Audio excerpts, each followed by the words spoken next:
left in the year. That could be our first discussion. How did we make it to 10 months?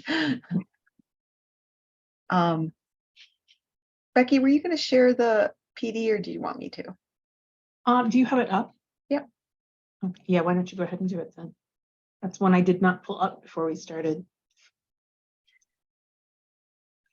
We talked about if you go to the South Dakota All website and you go to professional development, I try to, as trainings come available from vendors or other individuals, I try to put them on this website. So if you guys have ones that come up that maybe you aren't seeing there regularly, you're welcome to share it with Laura, Becky, myself, John Anderson. Any of us can put it up on the PD calendar for others. When mine, I know with mine, I put it in there so you can go ahead and click on the link to reserve your seat. And so it's interactive in that way. So I just wanted to make sure you guys were all aware of some of those training events that are vendors by others. All right, I'm gonna stop sharing that one. Now, this is I'm so excited for this session. And Becky, were we gonna start with a poll question? I think we can start with a poll. Okay, we got a couple more joining us, so. Yep, I saw that. I'll wait until they pop in. Actually, I think we're going to start with a couple of questions right off the top. So I'm going to go ahead and launch our first poll. These are not trick questions, guys. Don't overthink it. We're not trying to fool you at the end of a Thursday.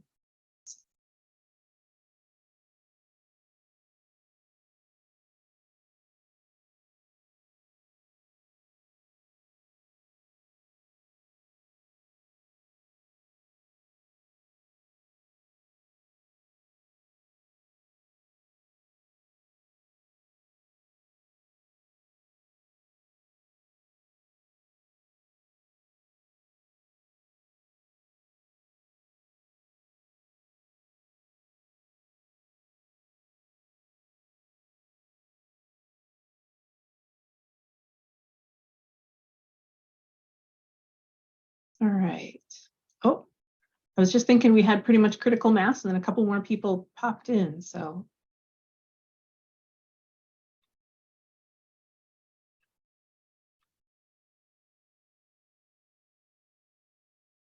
All righty, I'm going to close this one and we'll share the results. So 70% of people on our call today have open enrollment, 20% managed enrollment, and 10% a hybrid. So kind of a combination of the two, right? Awesome. All right. And then one more.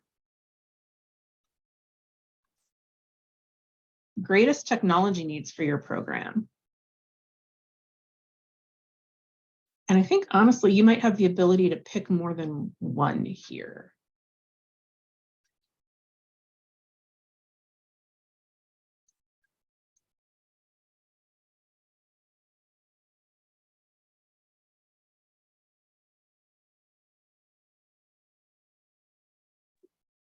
Becky, clarifying question, is this what the teachers need or like our students?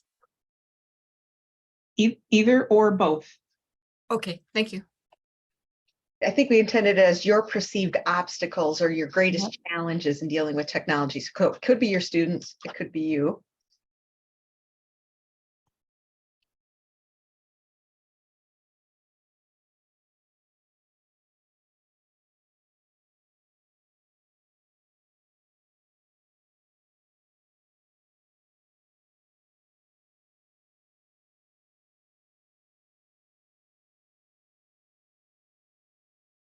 All right. Go ahead and share this one. The biggest winners here, or losers as the case may be, I don't know, devices to access the internet and basic skills to use this technology, to use the technology and those devices. I'm honestly really happy to see that affordable internet access isn't the top one on there. And Andrew and I just actually had a conversation yesterday about the Affordable Connectivity Program that we were wondering if we should give that information to another one of our students who might benefit from that. So hopefully a lot of people are using that with their students, sharing that information, and that information is getting out there. So interesting results. Thank you. So those were the two that I thought we'd do just to get us started and kind of thinking about some of the things that are going on in our programs, available to our programs. And then obviously it's teacher talk this session, right? So you all can drive if you have topics that you want to discuss. But one of the things that we had thought might be an interesting way to kick off is, what are your plans to keep students connected through the summer, or to get them to return if you have a break when you get to fall? I know here at Cornerstones, we always see a huge dip in attendance once we finally close out winter and the weather gets nice, and especially once school is out, we see that dip in attendance. So what's your plan to try and keep those students engaged in your program? Or if you take a break during the summer months at any point, to get them to come back after that summer break? I have in my classes this week, we finished in my basic class, we finished the core basics, all of the chapters in core basics. And so we were doing a review, and then I showed them the first chapter in low beginner, and we started going through it. And I planned some activities to like let them demonstrate their English, so and show them they knew a little more than like maybe they thought. And it was extremely gratifying and encouraging, and it made them like, and one of my students is moving up to a higher level, and so I put the the next level there so they could see it and that they aren't that far from it, and it seemed to hype everyone up. It's like an end of the year anticipatory set, right? For those of us who remember writing those lesson plans in college. Thanks, Carolyn.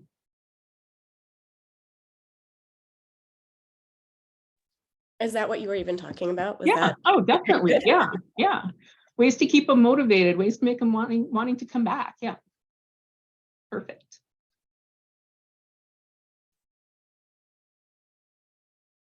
Anybody else? Well, I think also in the English class that I teach, we have that break in July at Cornerstones. And one of the ways that I plan to keep them engaged is to continue to show them how to navigate Burlington English and how to use that on their own.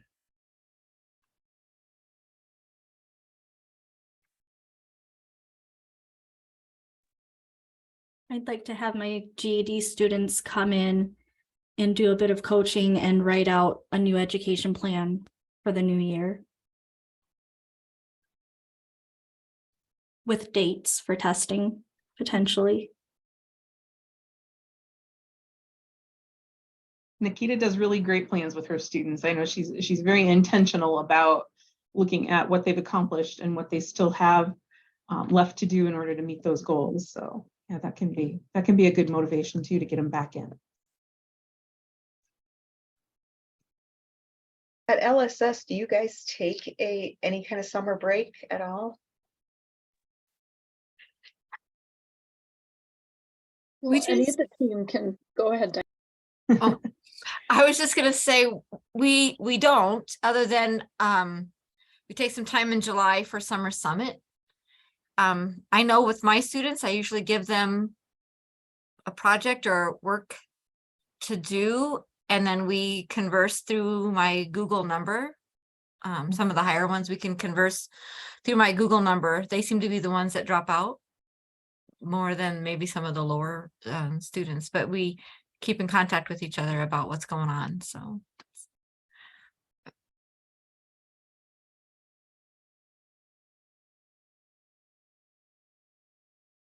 How about other locations? Does any of the rest of you take a break?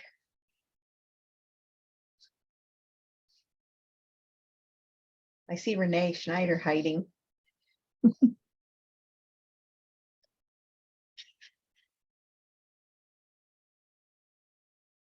Yeah, it looks like the right turn is on too. Yes, I'm here. We in the past, when I first started, we took 2 weeks off every summer. And then last summer, one of the teachers took a month break. But I only took 2 weeks last summer, and that's probably my intention for this summer, unless students specifically, obviously need more time away to travel or renew visas or whatever. So. Sure.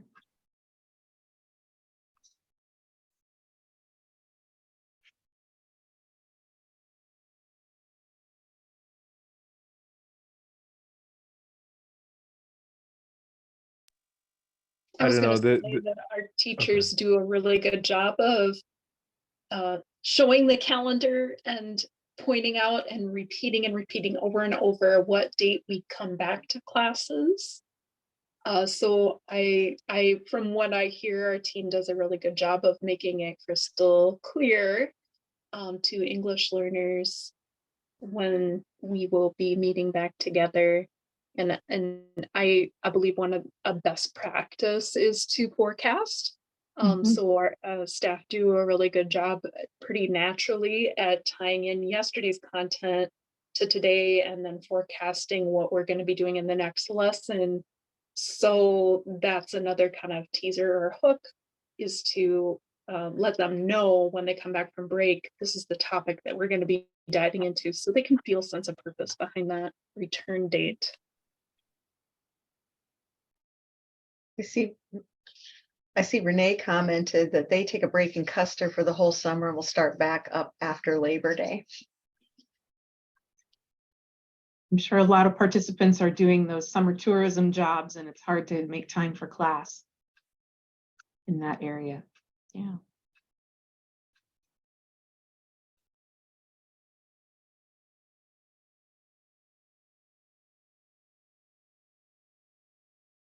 We had a couple people allude to this, so I'm going to pop up another poll. This one's wide open, short answer. You can type it in. Favorite app to use with students? A couple people mentioned some things. For communicating, for teaching, or whatever we want. Whatever you want.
About another 30 seconds and then we'll end that poll.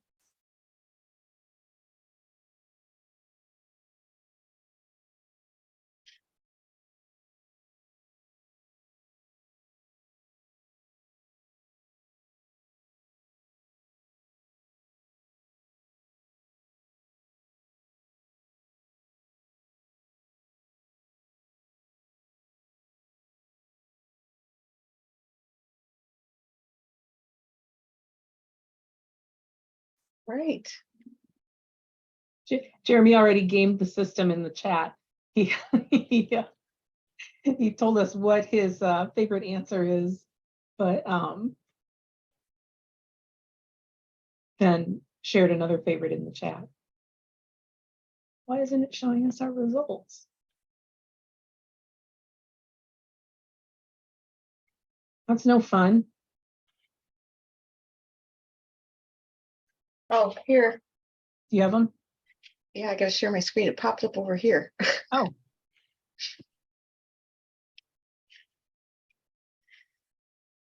Here we go. Oh, weather. I never even thought of weather. I'm laughing at Google forgot. Translate. Me too. I feel like everything in the Google suite is my favorite app. Well, yeah. But I also forgot my new fave, Canva. So Oh, an honorary mention, please.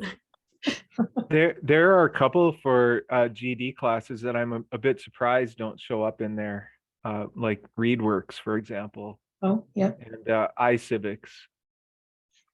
Could someone tell me more about Bamboozled? I love the name. I just want to know more about it. Jennifer Actually, I Wagaman wrote that. introduced that to me. Yeah, it's an app that is more of activities. It's got quizzes. It even has getting up and moving for your class. It has a variety for ESL for English. It goes down to synonyms, antonyms. I mean, anything that you're studying with English, and there's hundreds that you can look through, and they can turn it in there like quizzes, and they're for team-wise, team building, and just information. It's got And- basic trivia. It has such a variety. You just have to Google Bamboozle games, and it's a great addition. Sounds And, cool. and you can find, if I can add to that, you can find, pretty much anything you're looking for, someone's already created, but you can also create your own. And so like in my English class, since last fall, anytime I come up to a vocabulary word that maybe they're struggling with a bit or whatever, I'll just jot it down and then I'll add it to this kind of ongoing review game that I create. That's kind of a cumulative review of all the vocabulary that they've struggled with since I started teaching that class. And it's super fun and engaging and something that doesn't take a whole lot of time either. And as far as I can see, the free version of the account, the only drawback is you can't create different categories like inside your library. So everything you save is just like in one folder, but that's no big deal at all. Pretty much you can do everything you want with the free version of Bamboozled.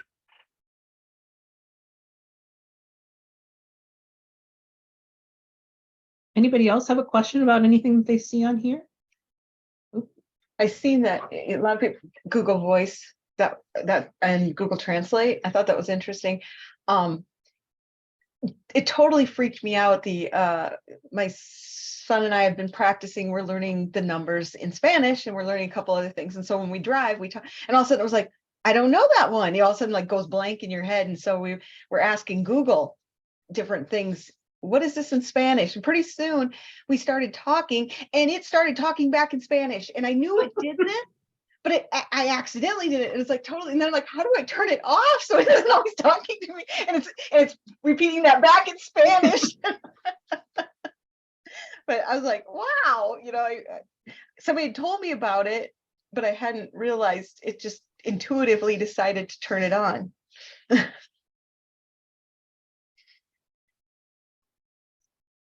I was reading an article just, oh gosh, it's probably 2 or 3 weeks ago now, but I think it was in the New York Times that was talking about the gamification of education and is it a good thing or not?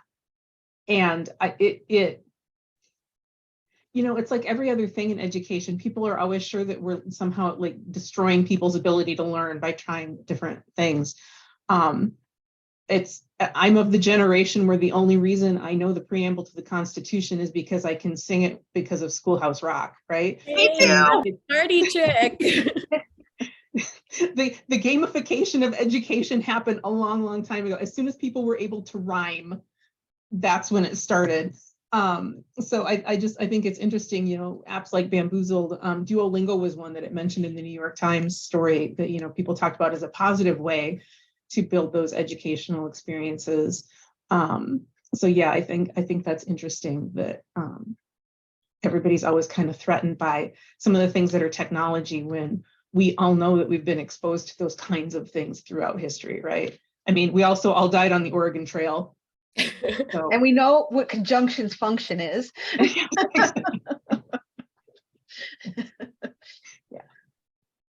I'm curious, I want to ask this one if we can. I would like to know, like, from some of you guys, like, what is an outcome that you're particularly proud of this year? You know, like, what is something that's really stuck with you or made you feel great about your job?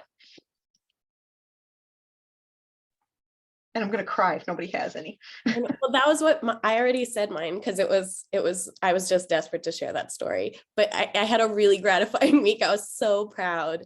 I'm so proud of my class, and like they're really proud of themselves, and they were like, "You're a good teacher," and I was like, "No, you're good students." It was beautiful. I'm really happy with the work Diana, Becky, Heather, and I have all been doing with STAR. Thank you, Teacher Becky, for being a great teacher. And just really nice getting to try some of these new routines in the classroom. I think we're making progress. And I think it's going the way, it's going pretty good. Knock on wood. Heather, don't contradict that in your observation. Right, we're down to the bitter end on that one now. We're in the last few weeks here, and yeah, it's the point where it gets really hard, but hopefully also really really fun and rewarding, where you get to like you say, Kate, to try out some of those things that you've spent the last few months learning. So, and you have done really good. I don't know what Heather's going to say, but I think you guys have done great. I think it's always rewarding. I mean, for the student and for the teacher, when for us, they graduate to the next level, right? So they can see their progress. And of course, they want to go, but they don't know how to go because they don't want to offend you, the teacher who helped them out. So it's a bittersweet moment whenever we get to that opportunity to send them forward. But I would say every time they make their goal, it's gratifying for sure. Yeah. Yeah, I was gonna say, like, the one thing that means more to me than anything is when we see a gain on an assessment, you know, on a post test. Just the fact that we're moving in the right direction and the reassurance that we're making progress. To me, that means more than anything else. Erin and I have a student that when she started class was lower than probably most of the students in class. And lately she's been getting frustrated because we're moving too slow for her. And that makes, I'm really impressed by, you know, being consistent, going from kind of the lower end to the higher end. Jeanette got a present. She said in the chat, one of her students sent her a mug this week, and since she's no longer on site, she hasn't gotten presents. So somebody actually took the time and the effort and the expense to mail her a thank you, which is wonderful. That's always fun too.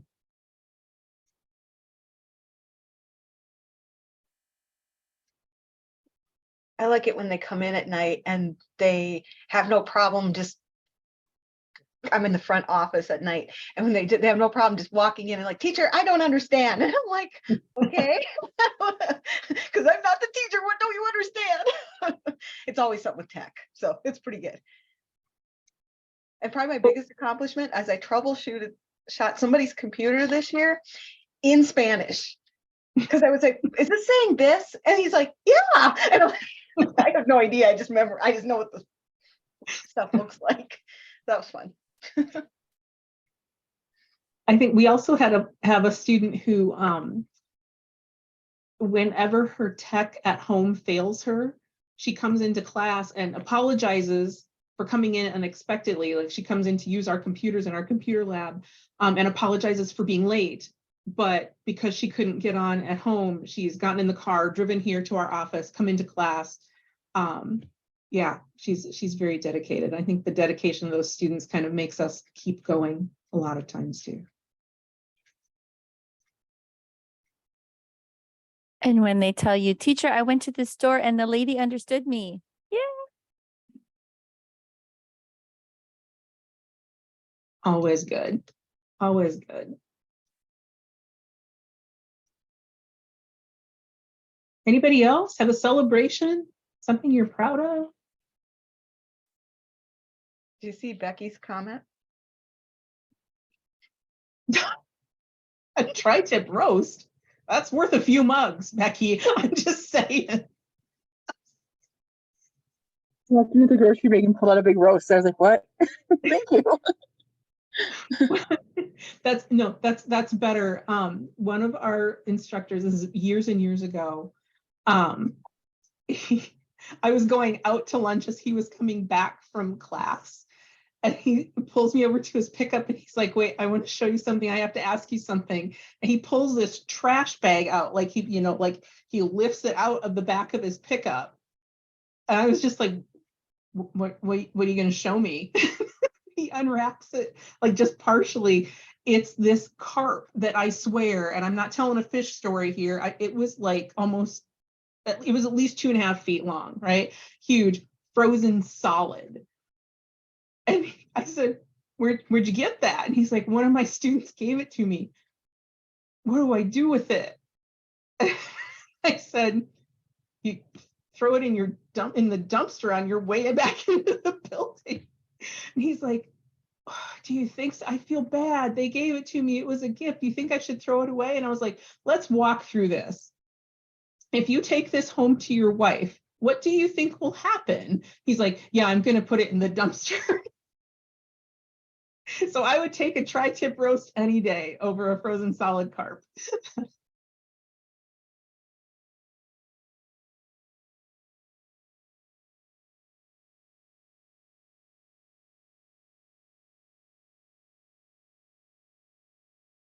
No others?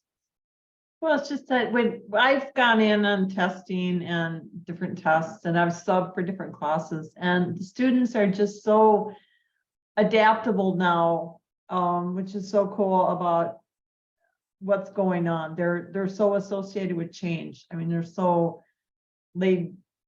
they're grateful for whoever's there, and like in my class, we start and it's like the Waltons.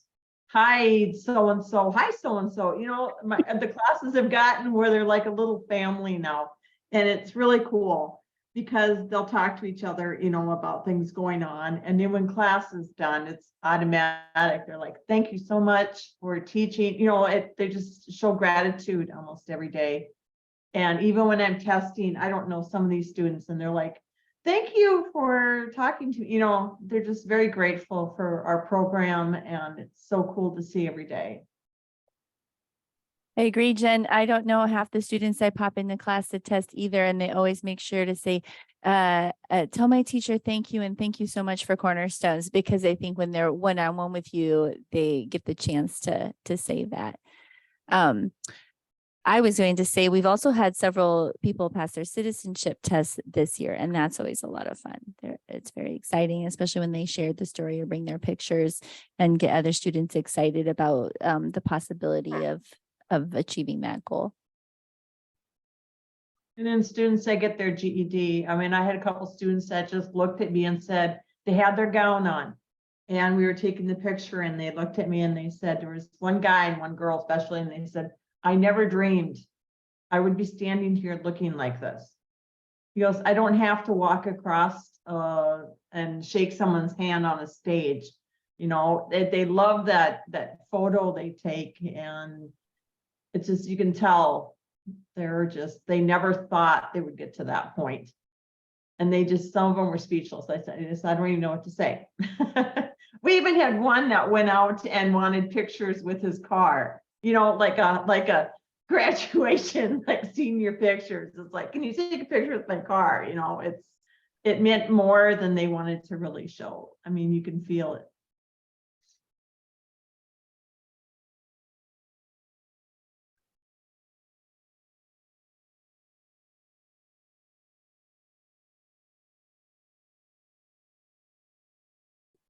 Yeah, speaking of the citizenship, I know that our teachers encourage those who have passed their interview to come back and talk to their classmates about what the experience was like, and was it hard or easy or nervous, and it just helps make the next person who gets to go to their interview a little bit more assured that it's not like this big bad wolf that's going to devour them, so yeah, I found that they're really excited to come back and share what their experience was too with their classmates.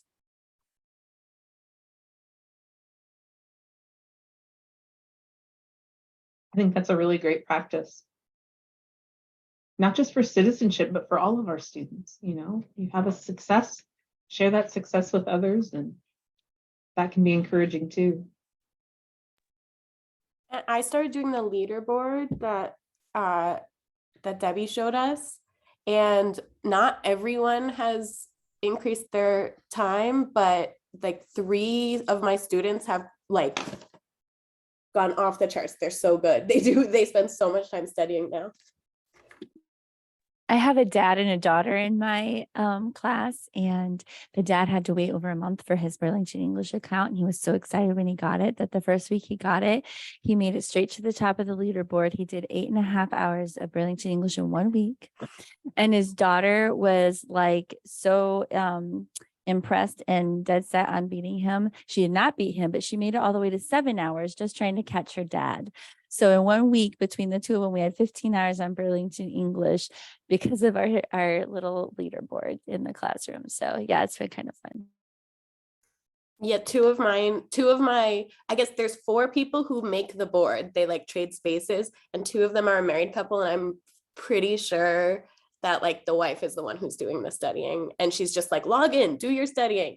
But still, like he's putting in the time. Oh, goodness. Something soaking in somewhere for him, right?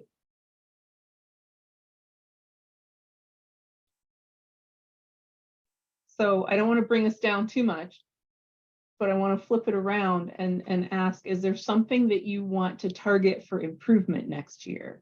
Or maybe a challenge that the group might be able to help you with?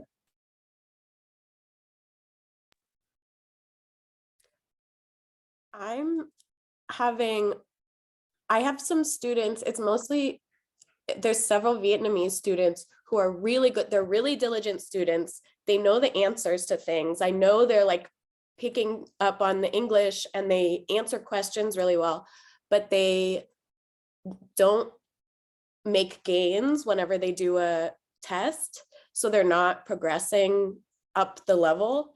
And that's true of some of my other students as well. I've just noticed this particular pattern. And yeah, so the same thing I find challenging in ESL all the time would be the different levels, how to teach to different levels and make sure everyone is getting what they need to progress. I think that's so cute because we're so leveled compared to some programs. Can you refresh everyone's memory, let everybody know what level are you teaching this in? Maybe that would help some give you. I'll stop hiding. I teach basic, so intro, básico. So, but I do think that's within that level, there is like a big range because it's 0 to like practically conversational, The Practically 365. 4 million or something. Well, there are a lot of people on here that could give you advice about that. Carolyn, I just have one question that would help maybe too is there a certain particular part of the assessment test that they struggle on? Is it a skill instead of knowledge? That's what I think. Yes, I think the problem is that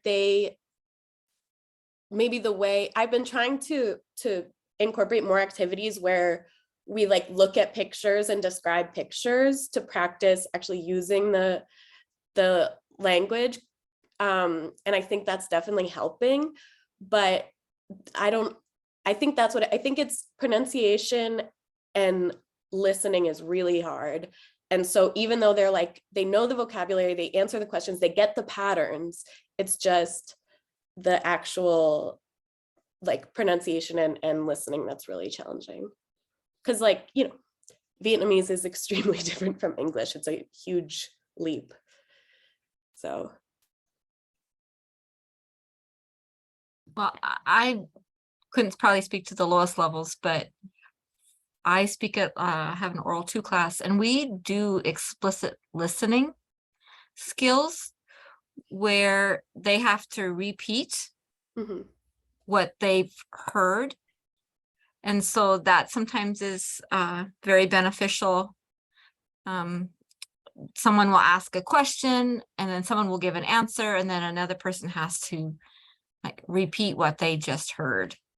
And Mhm. so that really helps with the listening part, because we do have some students who don't listen to the question in the assessment and just think they know what you're going to ask Mhm. and give the wrong answer, right? Mhm. So we do that a lot in our class. And the other thing we do is we practice a lot with pronunciation. I'll pick out particular words that I know that they're struggling with, whether it be a sound or a whether it's a chunk of part of the word, and we just find words that fit that pattern, and we just practice that pronunciation over and over. So maybe something like that would be my suggestion. Yeah. I'm sure there's more great suggestions out there, but And along those lines, exactly what Diana is saying, Carolyn, you might not be aware that if you go into a student account on Burlington English and put the language to you can change the mother tongue to all the choices. So like I put my mother tongue as Vietnamese, and then it will give you pronunciation helper lessons for Vietnamese for the sounds that they're missing. Like if you go into a Spanish one, there's special Yeah. lessons on saying TH. So you can find a lesson already made about the sound they're having trouble with if you put in the right language. Thank you. That's awesome. And one of the things that I think a lot of us have learned through hard experience when you're talking about working on those specific chunks for pronunciation is to maybe find a good computer generated pronunciation. It's not, it's not necessarily the computer voice, but a human voice, but that will say the word so you don't have to keep saying it over and over again, because eventually it turns into not a word, and you run the risk of like over pronouncing parts of it then and making it weird. I love that. I tried to give all my students in Ecuador a New York accent because I think it makes it easier to pronounce the vowels if you just really lean in there. So that's what I would try to do, and they thought it was fun.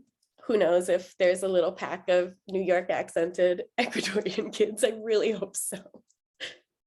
Yeah, I use my volunteers for that a lot when I have a volunteering class, and then I just have them read the words and practice it with the class. So they hear another voice, like you said, besides my own, because a lot of times they get so used to the teacher's voice, and then they go outside into a store and they come back and like, teacher, I understand you, but I can't understand the people in the store. So I usually try to give my volunteers a lot of speaking opportunity, and they enjoy it. Well, and ESL teachers, whether or not you want to admit it, you talk much more slowly in class than the average American speaker speaks out in the world, right? So and you don't even realize you do it. I used to laugh at John Taylor because he'd talk to me in a totally different way, and as soon as he stood up in front of an ESL class, like his whole tone and cadence changed.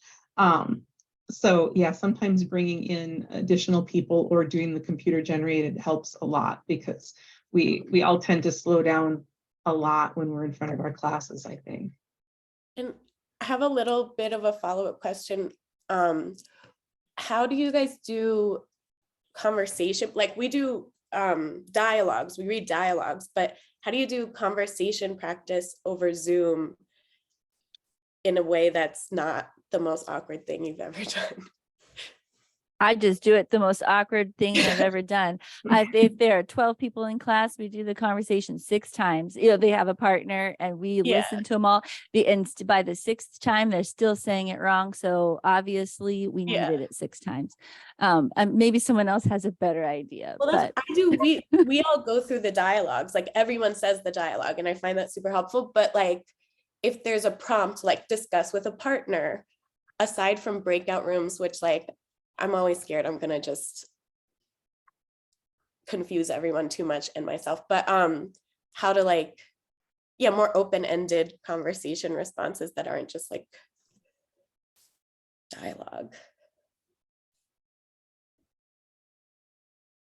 I think this is an opportunity where you could, these people who want to volunteer, that we sometimes struggle with getting enough for our volunteers to do when we're not face to face, would be great opportunity. You could almost have a roaming group of volunteers. Oh, next Tuesday we get the volunteers. And so you set up your rooms and have them work with the students, break them into groups of 2 with the volunteer. You know, I think I don't think we think about that as much, because it's like, well, I don't need a volunteer in my room every day or my Zoom room every day, but maybe a certain time each month you get the volunteers.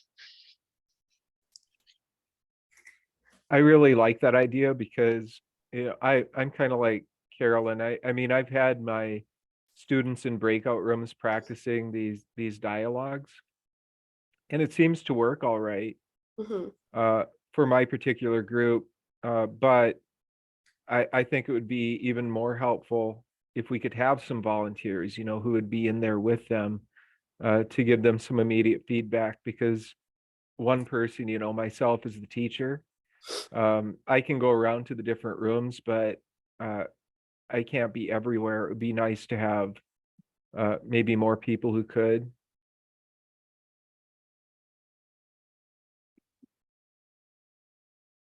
Jeanette shared a link to it's SpanishDictionary.com, but she said she uses it with all languages and gave a couple examples there. And she said you can see the man. And I say meant it. students with, I'm sorry to interrupt. I meant students with all languages. Like my 2 Vietnamese people, we watch that man over and over and over again. So yeah, it's not just for Spanish speakers. Sure. I'm gonna need to leave to go get my son from school, but really quickly, I was at a site in Colorado a long time ago, and I took this picture, and it is irregular past tense verbs by sound. Maybe you all already have that, I don't know, but I couldn't find this online, so I just basically copied it and made it into an Excel spreadsheet. And I have had 2 separate groups of small groups of students glom onto this, and we'll just practice a group together every morning before we get to our Burlington stuff. So I just wanted to let people know, if anyone's interested, you can email me, or I can link it or whatever. But yeah, so thanks for changing the time. It's more helpful for me and Mountain Time. Oh, thanks for the feedback, Jeanette. That's helpful. So I do GED, but speaking of having people listen to different voices, something that my math students have responded well to is a lot of the GED math videos, or the math videos out there, everybody who is doing the video looks the same and has the same accent. And so I found a really good series from somebody who doesn't look and speak like all of the other videos. And the students like those videos a lot more than I thought that they would. So they're not white That's- Midwestern men, is what you're saying? nope, it's a woman from the South. I think she's from the South. I'm not good with where accents are from, but they really like her. I think that's so important. I mean, you know, we think about like diversity, equity, inclusion being such a huge thing to tackle. But I think some of those simple things that we can do in our classrooms, like trying to find a video that represents a different cross-section of the population in the US, is really important. And especially hearing like a man's voice and a woman's voice. So like in my Spanish class, we're learning to listen to phone numbers and write them down. And I did a series of phone numbers, and then I have a YouTube video of a man saying a series of phone numbers, and a man with a completely different accent as well. Because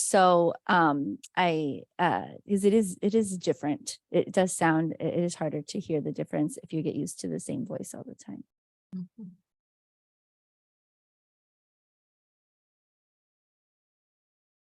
So Caroline, just wanted to share, I had seen at Minnesota Literacy, I believe it was, one of their teachers talked about, she had low-level students, and they each had an item from their home. And then they had to tell all the other students about it. So it wasn't a dialogue that was already preset, that they had to use what English they knew.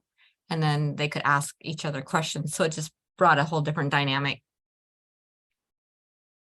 That's really good. Thank you. That's, I'm that's feel kind of that. what I do. I give them a word in chat, just one of the students a word, a basic word like cat. And then they have to describe that word to the rest of the class by using like descriptions. How big is it? What does it do? What does it sound like? Some even make sounds.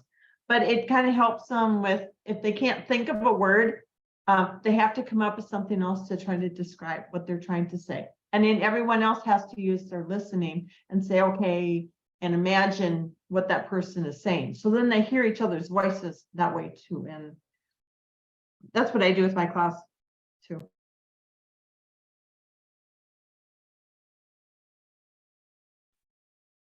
Carolyn couldn't use cat because her cat's always in class with her. I did teach from home yesterday and she made an appearance and everyone was very excited. And they were like, cat, your cat.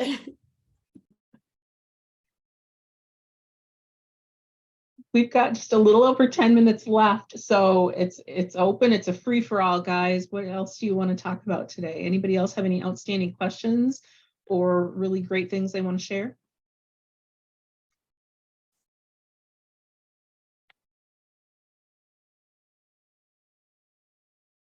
I put the link in the chat for the South Dakota All Awards.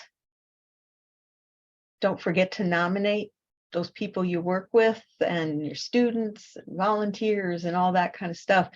And we were lucky enough to get another grant from the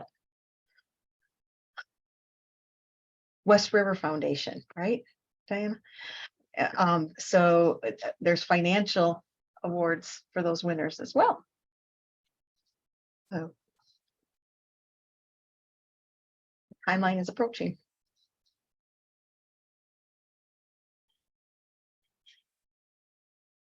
And also, if you're not nominating, or if you are nominating, you just won't get to read in your category.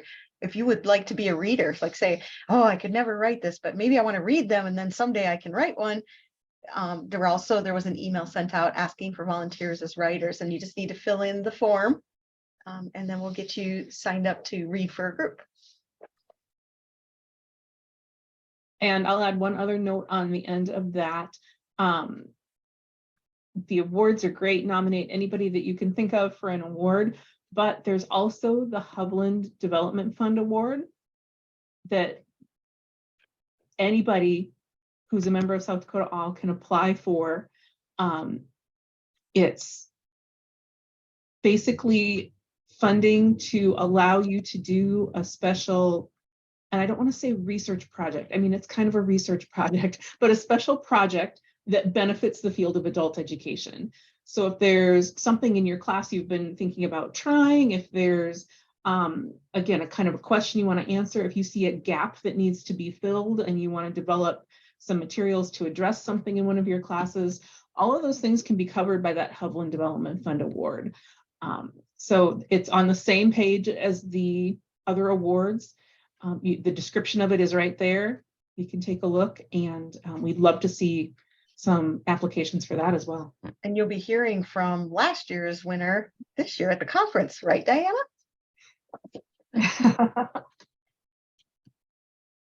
And it's not a hard application, is it, Diana?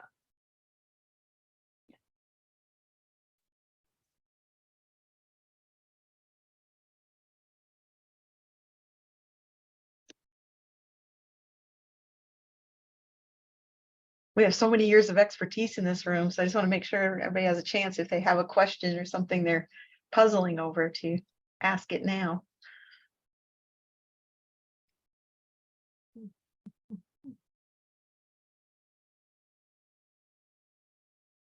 Amy, it's not talking. You're not Yeah, we coming can't hear you. through.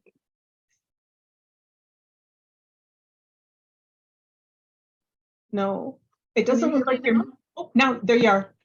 Okay, I turned off my Jabber speaker for some reason. That worked. Anyway, so this is regarding what Diana was saying to Carolyn earlier. Someone else mentioned this as well. This is like the conversation square thing. I'll turn it this way first.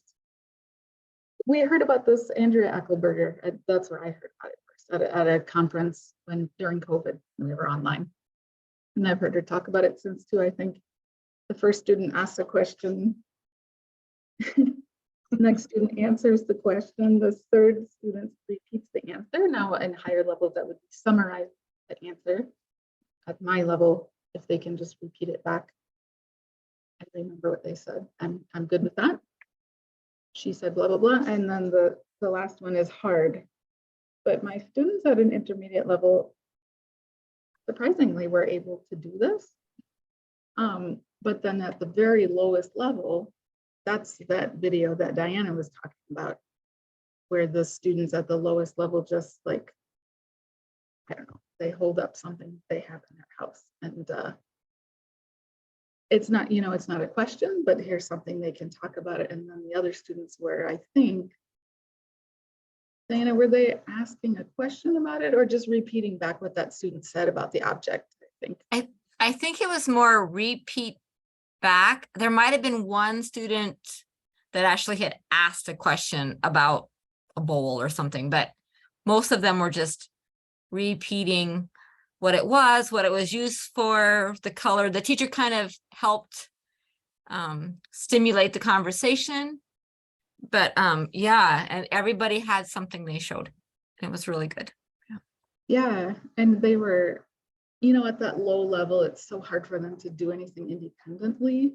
Yeah. So that is just kind of a nice way to wean them off of the teacher's direction. Yeah. Even online, that was online as well. So anyway, but in general, like this can be kind of pumped up or down to any level. Right. And I thought that once we worked for a long time just on step number 3, he said, she said, blah, blah, blah. And then we added in step number 4. They say it's hard, but they do it. They can do it and they get good conversation out of that. So yeah.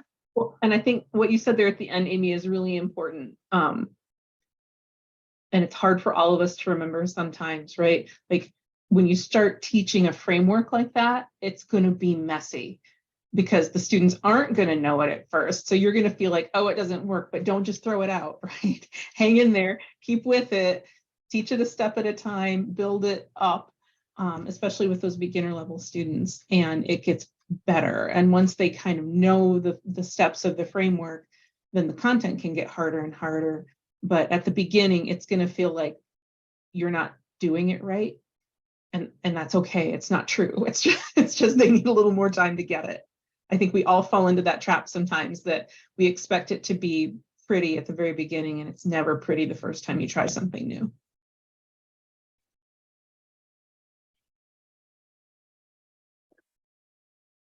So if I can piggyback off that, I'm sorry. I feel like I'm talking too much, but maybe this comes from my background in public education too, where I had classes of 30 students, but I tend to err on the side where I feel like I talk too much with my students, and it's hard for me to give up that control and say, okay, you two go talk about this and go talk about that.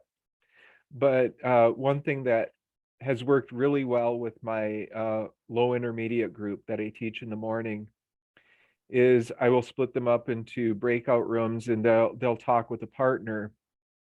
But then when we come back to the main group, I'll have them, share, okay, what did you talk about? What did you say to your partner, and have them explain to the group what they talked about, which gives them even more practice. And I don't know, maybe that works better in Zoom than it would in a live class. But my students have really taken to that quite well. Jeremy, I do the same thing in my face-to-face class, except that I'm meaner than you. I say, Becky, what did Kim say? Yeah, I do it in person or on Zoom. It works both ways, but yeah, that is a good one. But then just check their listening and repeating. I say, Becky, what did Kim say? Kim, what did Becky say?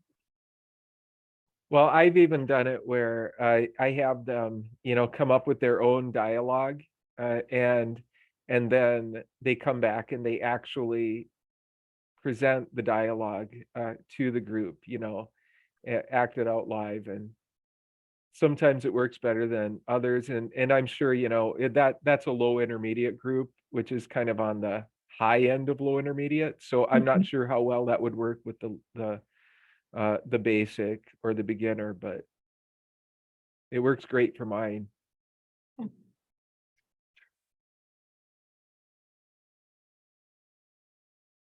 We got about 3 minutes left. Does anybody have any other share outs?